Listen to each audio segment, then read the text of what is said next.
All right, and we are live for another episode of Market Leader Live. Hey, it's your host with the most, your main man, Darren M. Palmer.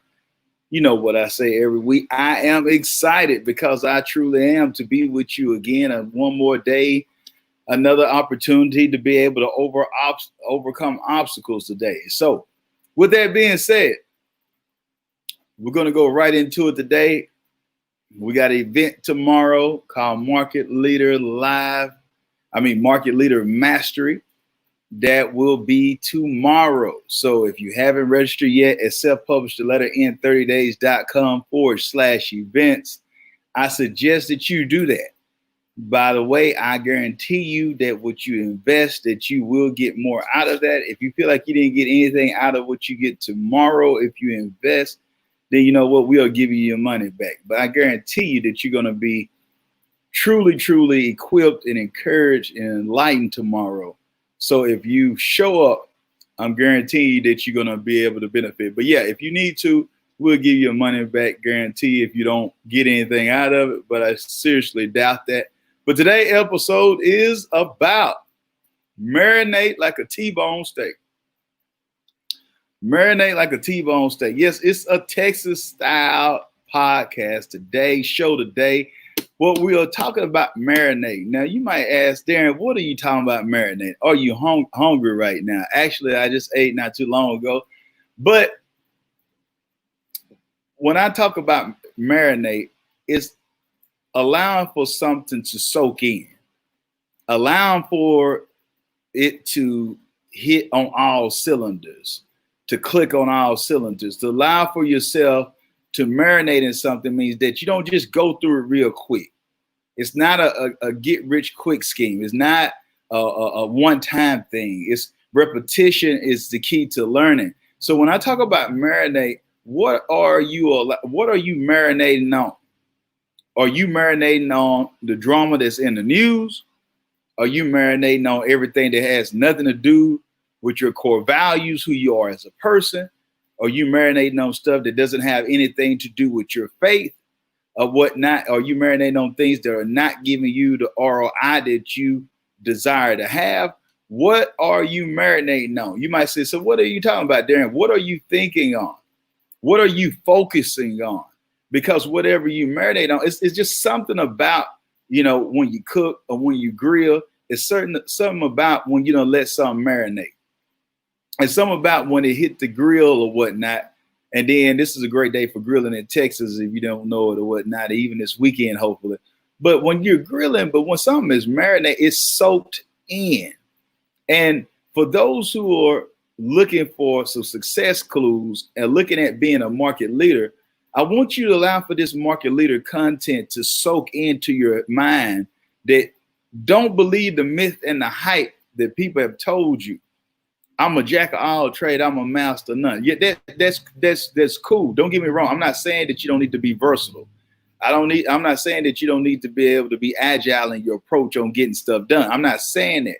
But when we look at as a profession, when we look at far as who's being compensated, who's living life on target or whatnot, who's able to get the type of clients that they desire. I'm just looking at a business standpoint of that.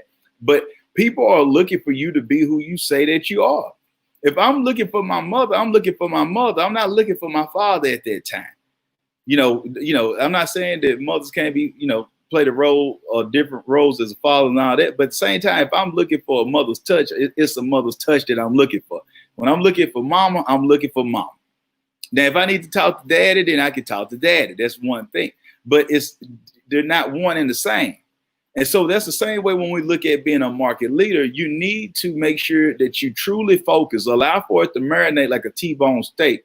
Allow for it to soak in the importance and the opportunities that you are forsaking for you and your family, your organization, your team members, your community, and those who you love the most, the charity of your choice, the church, whatever you want, whatever is a priority in your life. Look at what you're forfeiting if you don't understand the importance of being a market leader. So when I talk about being a market leader, regardless what it is in your life, make sure that you are a market leader. Allow for that to soak in. Make sure that you're getting a skill set. making sure that you are lining up and getting the training, getting the coaching, getting the assistance that you need to allow for you to play at another level. So I'm gonna use myself as an example, but then at the same time, I got some examples of some others as well. Okay, I looked at buying a vehicle, but when I looked at buying a vehicle, I've shared this before. Our family we've used other people, but I think it's one guy, it's one car salesman who's been able to get at least 2 generations of our family's business. He's got, I bet you our family has bought anywhere from around at least probably 8 to 10 vehicles from this guy. Just this one guy.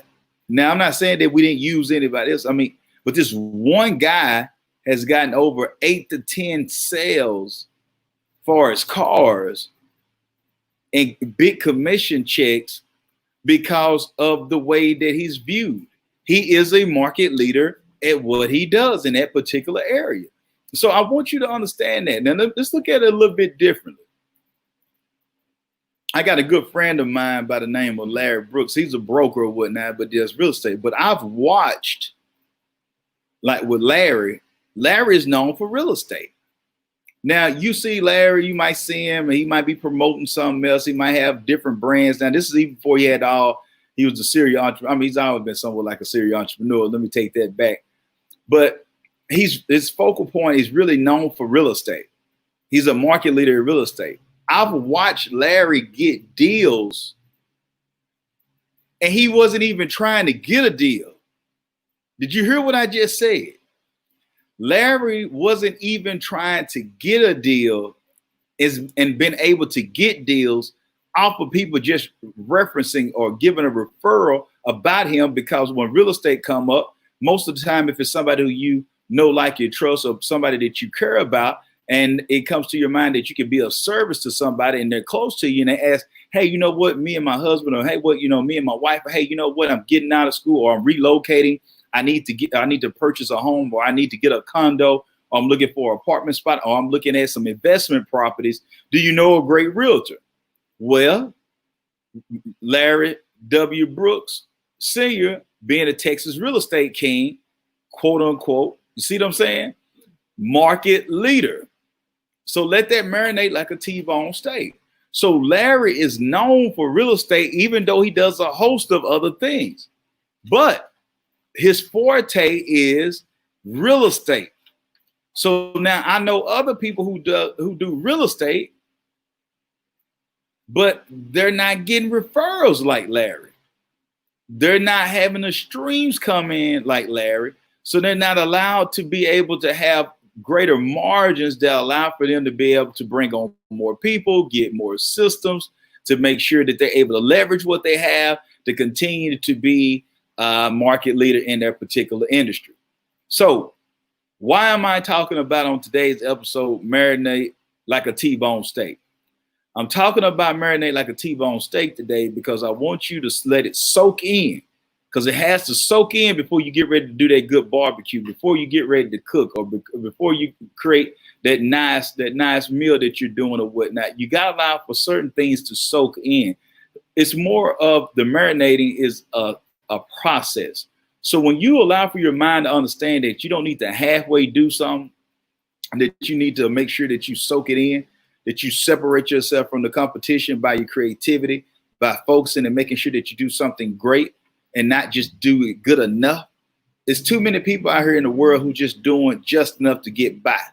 But when you're a market leader, you go beyond the call of duty. You do the extra. You go the extra mile. You separate yourself with your expertise. You're known in that particular industry. You know as much about that industry than anybody, more about that industry than anybody else. So allow for that to soak in today, people. Allow for it to soak in, because it will allow for you, just like my good friend Larry W. Brooks. Now you're able to move into different arenas, different areas, because you built up a team, you got systems, You're known in the industry, so you don't have to put as much time as other people would be. You don't have to fight as hard for a deal as most people, because when people are looking for it, some deals won't even go to market because they'll go to him. Now, notice what I just said there. Some deals will never, some realtors will never get the opportunity to see certain deals that Larry gets to see because he is a market leader. Same thing here with us with self-publishing 30 days. I've been able to experience it myself. I got people who follow right now. I got people who check out what we do, and they got publishing companies, but they will never be able to do what we do, what we've been able to accomplish, because we have put the work ahead. We're out working, putting together systems and getting the right people in place. And so by the time they try to catch up, we're already gone. When someone is looking at doing a book, because we have placed ourselves or positioned ourselves in the market as a market leader, those who truly have the budget, who have the resources and want their stuff done the right way, who have a brand to protect and want to be able to scale what they're doing, they don't have time, you know, being like they're in a crap game and hoping they get it right, trying to save a couple dollars. So what that means is that those who are just trying to piece it together, they're dealing with a lot of bottom feed. They're doing some catfishing. They bottom feeders. So if they're not careful, then they're dealing with a lot of other people who really don't have budgets, who don't have the resources, but want someone to do a miracle for them and get everything done perfect. And that's what we call a headache client. So, but when you're dealing with the ideal clients, you're dealing with people who appreciate your service, who love what you're doing, who can't wait to connect with you. And that, money is not an issue to them. They are more focused on the quality of the product instead of just trying to discount or shortchange, because they have more to offer and they want this to be a catalyst to take them to the next level. So if you're talking about being a market leader, if you want to understand the importance of mastery, I just shared a little bit about me today. I shared a little bit about my good friend, Larry W. Brooks, the Texas real estate king, on how he's been able to separate himself from others in the industry or whatnot by his branding and what he's been able to do to be more of a serial entrepreneur because of the leverage that he has as a market leader, and the deals that flow to him is like the law of attraction, the deals that flow to him because he's separated himself from others. And I see other realtors who working 10 times as hard. I'm not going to say 10 times as hard, but they're trying to get noticed. They're trying to be respected. But when you've earned that and you put the years that Larry's put in, put those hours in, you showing up to the birthday parties, you shaking hands and kissing babies, that pays off after a while. When you're known in a particular industry, then it will afford you, like I said, to be able to hire and put together the team and systems that allow for it to keep compounding. And so most people will never catch up, like Hines and Hunts. So if you want to learn about mastery, make sure you join us tomorrow at 11 a.m. Central Standard Time for Market Leader Mastery.